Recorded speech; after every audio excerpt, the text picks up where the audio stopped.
Hey guys, Lord Sora here with the Bloodwave build going viral. I have been buried under thousands of burning questions and I wanted to make this quick video to share updates, address your concerns and let you know what's coming next. I'm also updating the written maxroll guide to reflect some of the new changes. I do have a 9 to 5 day job, so between that, writing the guides, making videos, doing calculations and testing mechanics, it's been a busy time, so thank you so much for your patience.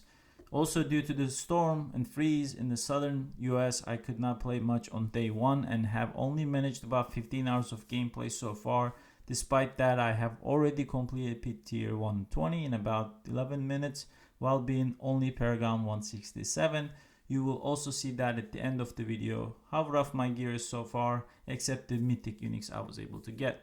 Alright, with this intro out of the way, let's dive in. One concern I always get is Fastblood. I realize some of you are trying to drop the Fastblood way too early, following the pit pushing version obviously. So I want to clarify that dropping Fastblood is definitely the end game goal of the build. Do not drop it until your blood wave cooldown is about 15 seconds. And not only 15 seconds, but you will need more gear to lucky hit and more movement speed and things like that. So it's definitely the end game version of the build. You should not have any issues running Fastblood, potentially all the way up to pit tier 140 and maybe even 145.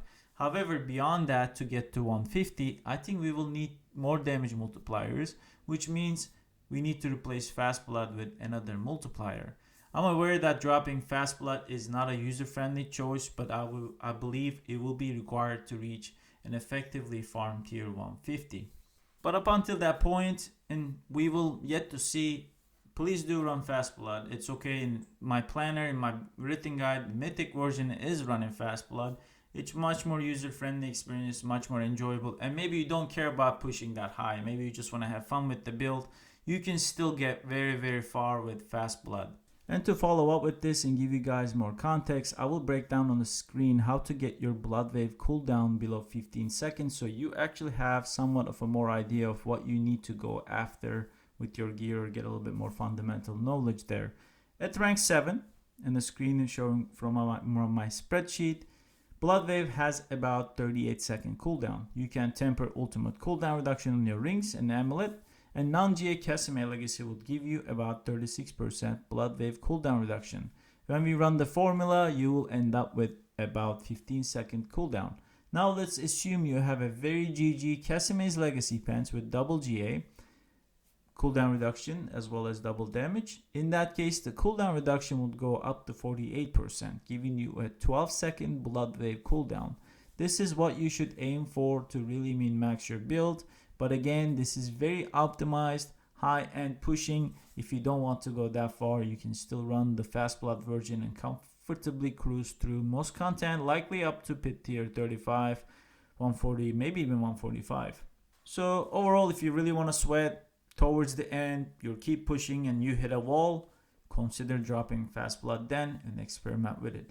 If you're having a good time climbing up to the pit tiers, do not try to attempt dropping Fastblood just yet. And in this whole cooldown reduction breakdown, you may ask, wait a second, why are we not triple masterworking the CDR and we go for the GA cooldown reduction one, since we have blood wave deal double damage on our weapon, right? Well, that is no longer the case with the most recent update to the build guide. Now we temper Titan's Fall on our weapon instead of blood wave deal double damage. Simply put, we can already get near 100% double damage just from the pants alone. And check this out, Titan's Fall with added 12 ranks provides a whopping 96% damage multiplier. This is definitely something we cannot pass up, so it's another update to the initial guide. We no longer run blood wave deal double damage temper on our weapon, and instead we are running Titan's Fall passive, and we are going to try to triple masterwork that. And if you can, that's okay, you can double masterwork it, you will lose a little bit more damage. Another question I often get is why Decompose over Reap, and how are we using Decompose? Decompose is my go-to darkness skill choice for 5 main reasons. It gives us another 8% damage from Reaper's Pursuit, so does Reap would. It's a great tool to tag monsters from a distance to aggro them. You may see this in the background gameplay footage here and there. It has a very high lucky hit chance, so it procs heap flesh often, so spawn corpses from a distance. And this lucky hit actually quite important when you eventually drop Fastblood in the future. You can use Decompose to proc Decompose reset cooldowns in tough situations. It is very effective to proc Decompose. Another important tech here is that Decompose activates gloom stacks immediately without needing to start your rotation with Blood Wave. So you're tagging monsters, you're tapping them with Decompose, you're already accumulating gloom stacks, and when you shoot out your Blood Wave, you're already getting that big damage multiplier. Big disclaimer, do not ever sit and channel this ability. I think that's what's confusing to a lot of people. Why do we have Decompose? Are we going to sit there and channel this? I never use it for that purpose. You just tap it, tag monsters, and move on to the next pack pretty much. You can also use Reap, obviously, but I don't think we need the DR at all. We are going to be getting so tanky. We're going to be face tanking everything eventually.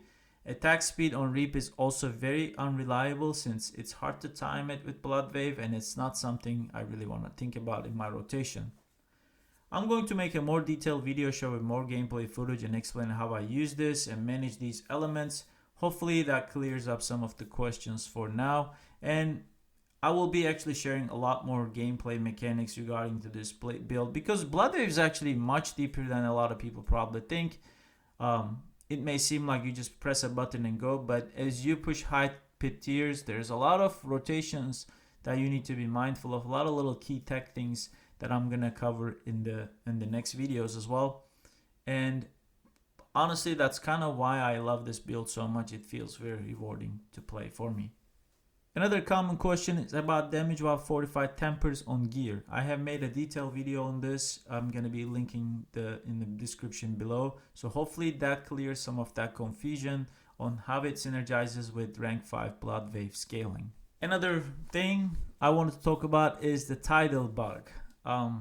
Or I don't know what's the source of this bug. Is it the Blood Wave or the aspect? There was an example of this in my pit push in this video in the background, and it almost ruined my run, and it's incredibly frustrating sometimes, and I'm hoping it gets fixed. I documented this during PTR and directly reported to devs, but unfortunately it still made it to the live game. The bug occurs when you pull too many monsters together. The Tidal will stop casting additional waves and you will start doing no damage. So you need to be mindful of how many monsters you are pulling. If something feels off while you're playing and you're experiencing this bug, now you know what's causing it. So when you're pulling monsters, do not try to pull in so much. Do not try to pull them all together. It's very annoying. It's something you need to think about sometimes, but you can also just stop pulling monsters altogether and just go from pack to pack and kill them. But eventually we will need to really do efficient pulls to be pushing high pit tiers, and hopefully this gets fixed. But yeah, overall I hope this update gives you some helpful info and points you in the right direction. I have got tons of videos planned for this. I'll be covering how to micromanage some of the mechanics, diving deeper into the runes, sharing some little tricks you can do with those, and many much more. So consider turning your notifications, liking and subscribing to the channel. I know a lot of you are new to this build, and I am doing my best to share everything I know so you can also have the most enjoyable experience with my favorite build of all time. Lord Sora here, thank you for watching. I will see you in the next video. Cheers.